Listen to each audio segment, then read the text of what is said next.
Tunay ngang mahiwaga ang mundo dahil sa 8 bilyong taong nakatira dito na nakasilong at hindi magkakapareho. Ikaw ang aking nakilala at nakatagpo, ang nakasalubong ko at aking nakapareho. Sa napakalawak at napakaingay na daigdig, ang ating awit ang siyang nanaig. At nung ito ay kinumpas at ginuhit ng langit, sumang-ayon ang tadhana at hindi ipinagkait na magkabanggaan ang ating mga dibdib.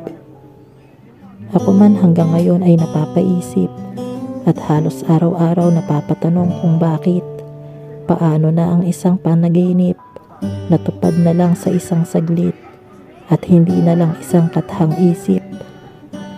Kahit hindi ko man alam ang sagot sa kung bakit ako sa iyo ay naakit at sa tulad ko ikaw ay napalapit, hahawakan pa rin kita ng mahigpit at hindi bibitawan kahit pamangawit. Kahit tayo man ay harangan at kung kalawakan man ang maging batayan, ang maging lawak ng ating pagitan, lagi mong tatandaan mas dahan-dahan. Di tayo maliligaw dahil sa duloy ating tagpuan. Ang munti kong hiling, di ko inakalang biglang darating. Kaya ngayon kaya ko nang sabihin na di ka na kunwa-kunwaring akin.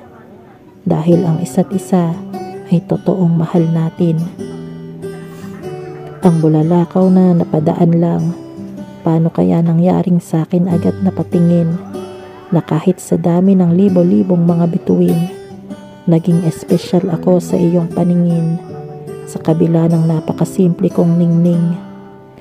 Di ko mawaring ako'y iyong mamahalin, na ang kapalaran ko'y ikaw ang para sa akin.